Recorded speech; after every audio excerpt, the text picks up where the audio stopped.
नमस्कार और इस खास चर्चा में आपका स्वागत है। आज हम एक बहुत ही भव्य उत्सव रथ यात्रा के बारे में बात करने वाले हैं। हमारा ध्यान खासतौर पर पुरी की जगन्नाथ यात्रा पर रहेगा, लेकिन हम पश्चिम बंगाल के ऐतिहासिक महेश रथ यात्रा को भी जरूर छुएंगे। हमारे पास इस विषय पर कई लेख और विवरण हैं और कोशिश यही रहेगी कि हम इस जीवंत परंपरा के मुख्य अनुष्ठानों, इसके महत्व और ये कहां-कहां तक फैली है, इसे समझें। नमस्कार। बिल्कुल, ये एक ऐसा उत्सव है ना जहाँ आप गहरी आध्यात्मिकता और एक विशाल सांस्कृतिक समारोह का अद्भुत मेल देखते हैं। और मुझे लगता है ये उन श्रोताओं को ज़रूर पसंद आएगा जो हमारी परंपराओं को मतलब तेज़ी से लेकिन गहराई से समझना चाहते हैं। हाँ बिल्कुल। तो चलिए पूरी यात्रा से ही शुरू करते हैं। मुझे पता है कि इसकी तैयारी जो है वो मुख्य जुलूस से काफी पहले शुरू हो जाती है। इसमें एक बहुत महत्वपूर्ण पड़ाव आता है, स्नान पूर्णिमा, है ना? जी हाँ, स्नान पूर्णिमा। इसमें देवताओं को मतलब भगवान जगन्नाथ, बलभद्र और सुभद्रा को 108 घड़ों के पवित्र जल से स्नान कराया जाता है। और इसके ठीक बाद आता है अनावासरा का समय। अनवासरा, वो क्या होता है? ये काफी दिलचस्प बात है। मान्यता ये है कि इतने स्नान से देवता जैसे थोड़े अस्वस्थ हो जाते हैं, उन्हें थोड़ा बुखार सा आ जाता है।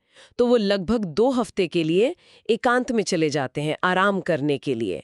इसे अनावासरा कहते हैं। अच्छा, मतलब ये एक तरह से दिखाता है कि परमात्मा को भी आराम की जरूरत है। ये तो बहुत मानवीय पहलू है। हाँ बिल्कुल।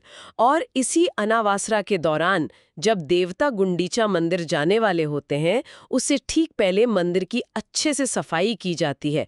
उसे गुंडीचा मार्जिन कहते हैं। समझ गया। और फिर आता है वो मुख्य दिन, रथ यात्रा का दिन। ये आषाढ़ महीने की शुक्ल पक्ष की द्वितीया तिथि को होता है, ठीक है ना मैंने? जी बिल्कुल सही, शुक्ल पक्ष की दूसरी तिथि। और उस दिन आप सोचिए 3 विशाल रथ तैयार होते हैं।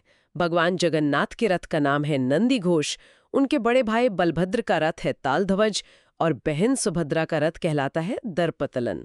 और सबसे अद्भुत बात तो यह है कि ये रथ हर साल बिल्कुल नए बनाए जाते हैं। ये तो अविश्वसनीय है। हाँ, हर साल नए। और फिर हजारों लाखों भक्त इन विशाल रथों को खींचते हैं। पुरी का वो प्रसिद्ध रास्ता है ना, बड़ा डंडा, जो करीब 3 किलोमीटर लंबा है, उस पर ये यात्रा निकलती है। वाह, ये तो 9 दिन का उत्सव होता है ना? इसमें और क्या-क्या मुख्य रस्में होती हैं? हाँ, ये 9 दिन का होता है। रथ यात्रा के बाद देवता गुंडीचा मंदिर पहुंचते हैं और वहां विराजते हैं। फिर 5वें दिन एक खास रस्म होती है, हेरा पंचमी। हेरा पंचमी, उसमें क्या होता है? उसमें देवी लक्ष्मी, जो मुख्य मंदिर में ही रह जाती हैं, वो थोड़ी नाराज होकर अपने पति भगवान जगन्नाथ को ढूंढने गुंडीचा मंदिर जाती हैं। ये एक बड़ा ही मतलब मानवीय चित्रण है। अच्छा, ये तो काफी दिलचस्प है। और फिर 8वें दिन होती है बाहुड़ा यात्रा, यानी देवताओं की मुख्य मंदिर में वापसी की यात्रा। वापसी यात्रा और मंदिर पहुंचने के बाद? हाँ, वापसी के बाद भी अनुष्ठान चलते हैं। अगले दिन जब देवता रथों पर ही होते हैं, तब होता है सूना बेशा। इसमें देवताओं को सोने के आभूषणों और वस्त्रों से सजाया जाता है। वो नज़ारा वाकई देखने लायक होता है। सुना वेशा, सोने का वेश, अद्भुत। जी।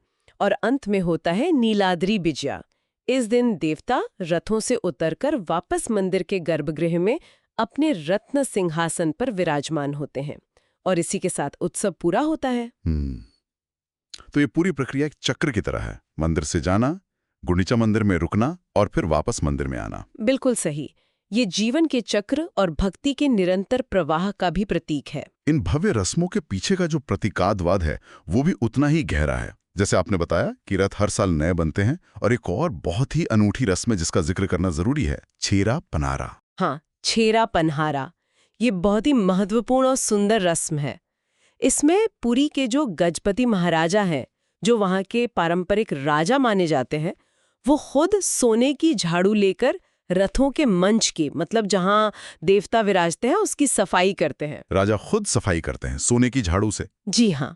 और इसका गहरा मतलब है, ये दिखाता है कि भगवान की सेवा में कोई छोटा बड़ा नहीं होता। राजा का ये काम करना एक तरह से सामाजिक बाधाओं को मिटाने का प्रतीक है। ये विनम्रता और सेवा भाव का एक बहुत शक्तिशाली संदेश देता है। वाकई। और वो लाखों भक्त जो उन भारी रथों को खींचते हैं, उसका क्या महत्व है? हाँ, वो भी बहुत अहम है। ऐसी मान्यता है कि रथ की रस्सी को खींचने मात्र से इंसान के पाप धुल जाते हैं, उसे मोक्ष मिलता है। और अब देखिए, ये त्योहार किस तरह समानता और एकता पर जोर देता है। कोई भी हो, किसी भी जाति का, किसी भी पंथ का, अमीर हो या गरीब, हर कोई साथ मिलकर रस्सी खींच सकता है, भाग ले सकता है। ये इसकी बहुत बड़ी खासियत है। सही कहा, लेकिन जैसा हमने शुरू में कहा था, रथ यात्रा सिर्फ पुरी तक ही सीमित नहीं है। पश्चिम बंगाल में भी एक बहुत पुरानी और प्रसिद्ध रथ यात्रा होती है, महेश की रथ यात्रा। जी श्रीरामपुर के पास है ये जगह। जी हाँ, महेश की रथ यात्रा। कहते हैं कि ये बंगाल की सबसे पुरानी रथ यात्रा है। कुछ लोग मानते हैं कि ये 1396 से चली आ रही है। इतना पुराना, इसका इतिहास भी निश्चय ही रोचक होगा। हाँ, कहानी ये है कि ध्रुवानंद ब्रह्मचारी नाम के एक साधु थे, जिन्हें भगवान जगन्नाथ ने सपने में दर्शन देकर वहां मूर्ति स्थापित करने और पूजा शुरू करने का निर्देश दिया था। बाद में महान संत श्री चैतन्य महाप्रभु भी वहां गए थे। कहते हैं उन्होंने ही उस जगह को नवनीलाचल यानी नया पुरी कहा था, और उन्होंने अपने एक मुख्य शिष्य कमलाकर पिपलाई को वहां विधिवत रथ यात्रा उत्सव शुरू करने की जिम्मेदारी सौंपी थी। अच्छा, तो श्री चैतन्य का भी इससे जुड़ाव रहा है। और महेश का रथ, क्या वो भी पुरी जैसा ही है? पहले तो लकड़ी के ही रथ होते थे, लेकिन जो मौजूदा रथ है महेश का, वो लोहे का बना हुआ है। इसे 1885 में मार्टिन बर्न कंपनी ने बनाया था, और ये भी काफी विशाल है। कहते हैं 50 फीट ऊंचा है और इसमें 12 पहिए हैं। लोहे का रथ, ये तो अलग बात हुई। जी, और अब तो ये रथ यात्रा की परंपरा, मतलब जगन्नाथ संस्कृति, पुरी और महेश से निकलकर पूरी दुनिया में फैल गई है। और इसमें इस्कॉन यानी international society for Krishna consciousness या अंतर्राष्ट्रीय कृष्ण भावनामृत संघ, इनकी भूमिका बहुत ही महत्वपूर्ण रही है। हाँ, इस्कॉन का नाम तो सुना है। उन्होंने कैसे इसे फैलाया? इस्कॉन ने अपने संस्थापक आचार्य A.C. भक्तिवेदांत स्वामी प्रभुपाद के मार्गदर्शन में जगन्नाथ जी की पूजा और रथ यात्रा को पश्चिम के देशों समेत दुनिया भर में लोकप्रिय बनाया। आज आप देखिए, भारत में प्रयागराज जैसे शहरों से लेकर विदेश में Edinburgh, Scotland, London, New York, San Francisco, Toronto, Durban, दुनिया के सैकड़ों शहरों में रथ यात्रा निकाली जाती है। एडिनबर्ग तक? वाह! हाँ, और इन यात्राओं में सिर्फ भारतीय मूल के लोग ही नहीं, बल्कि बड़ी संख्या में विदेशी भक्त और वहाँ के स्थानीय गणमान्य व्यक्ति भी शामिल होते हैं। ये इसकी वैश्विक अपील को दिखाता है। तो कुल मिलाकर हमने आज पुरी के भव्य अनुष्ठानों और उनके गहरे अर्थों को समझा। स्नान पूर्णिमा से लेकर नीलाद्रि विजया तक और छेरा पनारा जैसे प्रतीकात्मक रस्मों को भी।